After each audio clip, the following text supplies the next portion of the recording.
Assalamualaikum warahmatullahi wabarakatuh. Alhamdulillahirrahmanirrahim. Assalatu wassalamu ala asrafil anbiya wal mursalin wa ala alihi wa sahbihi ajmain amma ba'du. Pemirsa khilafah yang dirahmati oleh Allah, jumpa lagi dengan kabar petang. Hari ini kita akan bahas tema-tema terkini dengan narasumber yang kredibel tentu saja dari sudut pandang Islam. Inilah kabar petang selengkapnya.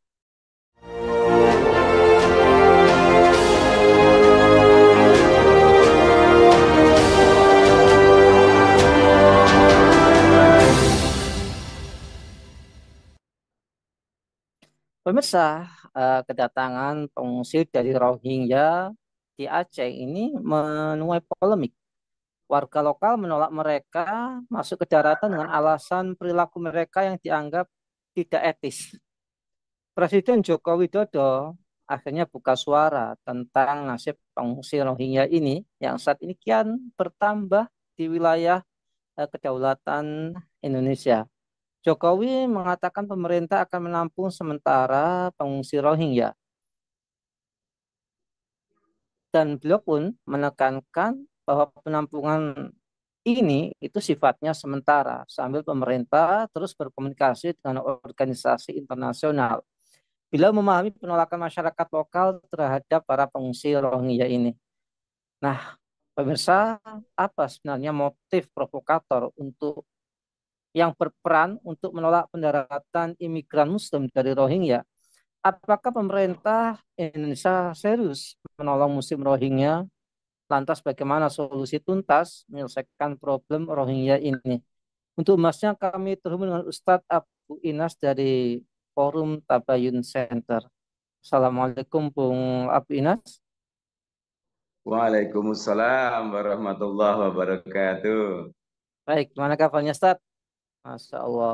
Alhamdulillah sehat. Bang Nanang Ya, sehat juga ya. sehat, siap menerima pengungsi ini Ustadz. Insya Allah. Ustadz, ini terkait dengan para pengungsi dari Rohingya. Indonesia sebagai negara yang ramah itu menerima mereka dan ini terjadi semenjak krisis kemanusiaan beberapa tahun yang lalu. Sekarang ini ada 300-an warga Rohingya sedang berlabuh di Aceh. Namun problemnya kedatangan mereka ini ditolak oleh masyarakat. Ya, di media sosial kemudian bertebaran seruan agar warga dan pemerintah Indonesia menolak mereka. Nah, apakah memang pantas pengungsi Rohingya ini ditolak, Ustaz? Iya. Em, Begini ya, kita coba apa namanya em, terlebih dahulu mendudukkan em, persoalan ini ya. Jadi ada tiga pihak yang harus harus betul-betul mempertimbangkan ya sebelum berkomentar, sebelum mengambil sikap, entah itu menolak, entah itu kemudian ngeramut atau menerima dengan konsekuensi meriayah atau mencukupi kebutuhan-kebutuhan para pengungsi itu. Nah, pihak yang pertama adalah pihak pengungsi itu sendiri ya. Saudara-saudara kita dari Rohingya ini memang orang yang tertindas begitu ya, orang yang tertindas, ditindas oleh pemerintahannya di dulu disebut Burma yang sekarang disebut sebagai Myanmar itu. Um, Memang mereka mempunyai satu undang-undang yang menyatakan bahwa Rohingya itu bukan warga negara mereka. Dan ini satu problema tersendiri ya. Sehingga mereka merasa legal tindakan mereka untuk menindas Rohingya sampai Rohingya itu terusir. Nah, mestinya dari saudara-saudara kita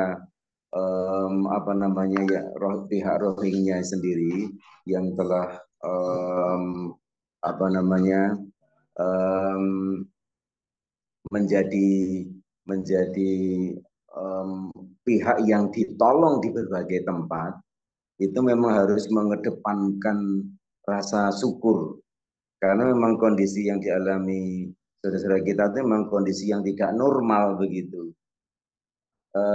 Dalam kondisi yang ditolong, ada yang di Bangladesh, ada yang di beberapa negara ya, di Malaysia cukup besar ya, jumlahnya yang ditampung di sana, demikian juga yang diberi kita. Jadi memang apa dari saudara-saudara kita pihak Rohingya ini juga harus dikomunikasikan, dibina, dididik seterusnya agar tumbuh rasa kebersyukuran gitu ya. Tapi apa? Tentu pembinaan ini, komunikasi ini bukan dalam rangka untuk membenarkan dalih sementara pihak yang kita sebut ini pihak provokator ini ya, bahwa kelemahan-kelemahan secara personal, sikap-sikap yang ditunjukkan oleh sebagian daripada pengungsi Rohingya ini seolah-olah dijadikan sebagai pembenaran untuk menolak. Nah, provokator-provokator ini sebelum-sebelumnya kan tidak terjadi, ya. Provokasi dari para provokator ini muncul di tengah-tengah gencarnya kaum muslimin seluruh dunia, terutama di Indonesia, melakukan satu satu gerakan yang dalam rangka untuk melakukan pembelaan kepada saudara kita di Palestina. Nah ini, jadi ketika pihak-pihak Israel dan dunia internasional itu tidak mampu untuk menandingi, terutama di dunia medsos, opini yang menyudutkan mereka, maka sepertinya ada satu upaya ya untuk memecah konsentrasi kaum muslimin di Indonesia ini melalui isu Rohingya. Entah itu para buzzer mereka atau bagaimana, wallahu alam bisawab, tetapi para provokator ini memprovokasi masyarakat Indonesia dengan memblow up satu sikap sebagian dari pengungsi Rohingya yang memang mungkin kurang tepat gitu ya, sebagai pihak yang ditolong itu kok gini begini dan sebagainya. Kemudian sampai lebih jauh lagi digiring opininya, narasinya pengungsi Rohingya ini nanti akan bisa bertindak seperti Yahudi, entitas Yahudi di Palestina dulu yang semula tamu, diramut, diberi tempat tinggal, tapi kemudian mengusir penduduk aslinya. Nah, narasi-narasi semacam itu memang kayak seperti di blow up gitu. Nah, ini pihak kedua. Nah, pihak kedua ini harus harus dilawan dari sisi opini dengan apa? Dengan satu penyadaran bahwa tidak seharusnya kalau mereka Muslim, ya para provokator Muslim, maka harusnya memperlakukan kaum muslimin manapun, apalagi dalam posisi yang sangat tertindas seperti pengungsi Rohingya ini, harus diperlakukan sebagai saudara yang memang sudah seharusnya untuk ditolong.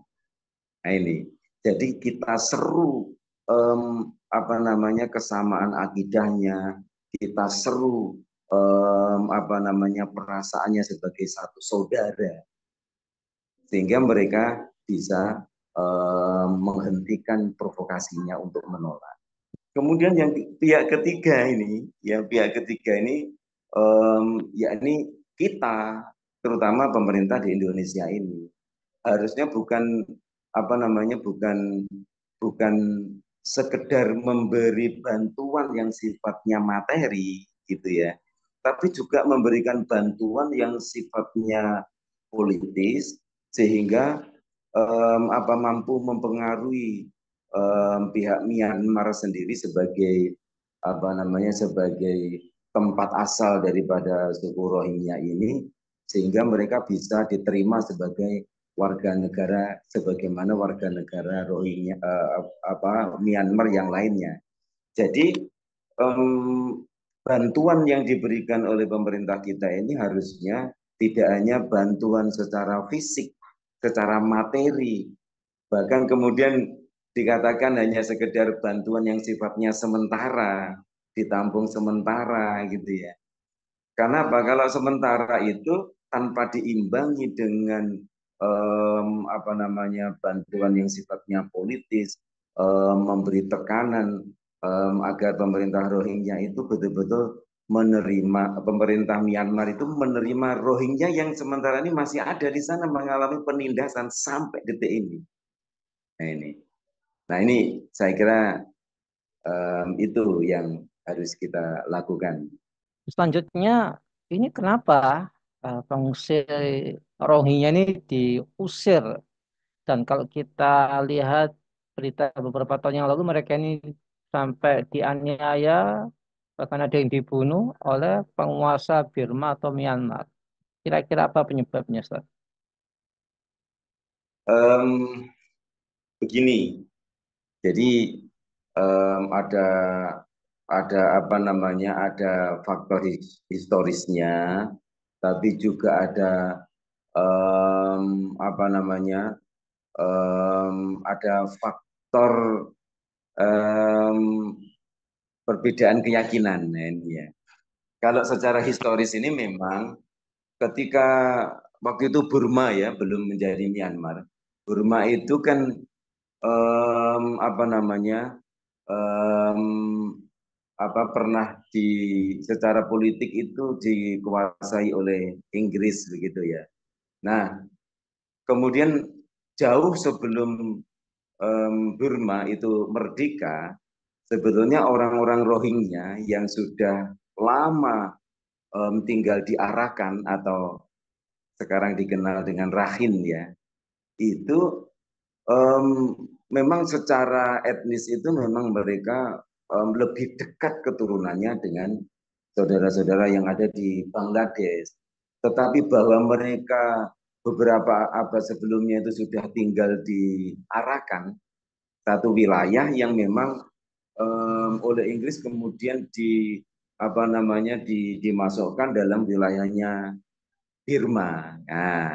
Nah, terus dari sini kemudian muncul narasi-narasi yang narasi ini didukung secara politik oleh pemerintahan Burma waktu itu karena belum belum menjadi Myanmar, bahwa katanya apa namanya, suku Rohingya ini pernah ditengarai atau bahkan dituduh dicap sebagai kaki tangannya Inggris. Sementara perjuangan bangsa Burma waktu itu ada lebih dari berapa ya, 135 etnis ya, 135 etnis resmi yang diakui oleh pemerintah Myanmar waktu itu sedang berjuang memerdekakan diri dari Inggris. Nah, mereka mempunyai narasi bahwa Rohingya yang memang secara kulitnya berbeda dengan mayoritas etnis di Burma, kemudian secara keyakinan Rohingya itu Muslim, sedangkan 135 etnis lainnya selain Rohingya itu adalah beragama lain. Nah, ini menjadi pembenaran gitu ya, menjadi pembenaran baik secara politis maupun secara militer mereka kemudian menindas Myanmar. Puncaknya adalah dalam undang-undang mereka, undang-undang kewarganegaraan yang diteken atau diundangkan pada tahun 82, itu pemerintah Burma waktu itu hanya mengakui 135 etnis, tidak termasuk Rohingya. Nah, sejak itulah, Masya Allah, saudara-saudara kita Muslim Rohingya di Provinsi Arakan itu mengalami penindasan. Nah, mengalami penindasan. Nah, penindasan yang dilakukan oleh junta militer Myanmar ini kemudian diperburuk oleh kaum Buddha radikal yang dipimpin oleh Biksu Asin Wiratu. Jadi ternyata sebetulnya kalau kita mau jujur ya, isu-isu HAM, isu-isu radikalisme itu yang saat ini dalam secara global itu lebih telunjuknya itu dituduhkan kepada umat Islam begitu ya. Nah ternyata fakta menunjukkan um, itu agama selain Islam pun ternyata juga banyak yang radikal dan itu seolah-olah semakin menjadi pembenaran dari junta militer Myanmar untuk menindas Rohingya. Nah ini bentuk-bentuk penindasannya itu mengerikan ya. Masjid dihancurkan, sekolah-sekolah milik kaum muslimin di Rohingya itu dihancurkan. Kemudian apa 200 ribu Rohingya itu melarikan diri ke Bangladesh dan sampai saat ini ada ratusan ribu lebih ya yang bermukim menjadi pengungsi di Bangladesh itu yang kemudian ditampung dengan menggunakan dana dari UNHCR. Nah, lalu bagaimana yang masih ada diarahkan yang tiap hari itu mengalami penindasan. Muslimahnya itu banyak yang diperkosa oleh junta militer Myanmar. Nah mereka lah tragisnya itu diprovokasi seolah-olah itu dalam tanda kutip itu dibujuk untuk mengungsi dan itu membayarnya tidak ringan. Padahal mereka bisa terkatung-katung di lautan itu bisa sebulan, 2 bulan, bahkan lebih. Ada yang sampai 3 bulan itu. Nah, sudah sengsara kayak begitu, tanpa makanan, tanpa bekal. Kemudian ketika sampai di tempat yang dijanjikan oleh para makelarnya itu ternyata, nah ini banyak yang diusir, termasuk yang di Aceh. Jadi di sana itu ada problema permasalahan etnis, kemudian ada dalam hal ini adalah pemerintah junta militer Myanmar itu karena ada perbedaan keyakinan, ya mereka Buddha, sedangkan Rohingya diarahkan itu adalah mayoritasnya adalah Muslim. Nah ini yang di bawah alam sadarnya junta militer Myanmar ini menjadi amunisi bagi mereka untuk bertindak kejam terhadap Rohingya. Nah ini gambaran apa yang menjadi penyebab Rohingya itu sampai akhirnya tergiur untuk mengungsi meninggalkan negerinya. Begitu, insya Allah, Mas. Baik, Nana. Ustaz. Ya, nah Ustaz. Ah, ini lantas bagaimana seharusnya perlakuan kita sebagai sesama saudara Muslim, saudara seakidah, kalau kemudian bantuan makanan itu mungkin belum cukup, di samping karena mungkin katanya kan jumlahnya kurang banyak gitu ya, katanya sih. Nah, apakah apa kira-kira bantuan yang tepat lantas solusi tuntas untuk problematika Rohingya ini apa, Ustaz? Ya,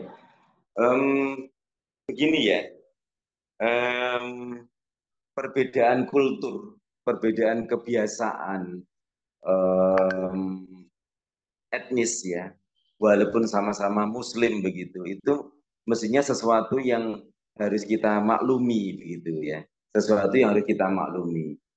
Memang ya, ada yang mengatakan yang namanya tamu itu kewajiban diramut oleh tuan rumah itu punya kewajiban ngeramut tamu itu kan maksimal 3 hari. Nah itu kan dalam kondisi yang normal. Ya memang betul-betul bertamu gitu. Tapi apa yang dialami oleh saudara kita dari Rohingya ini adalah ya memang sesuatu yang tidak normal.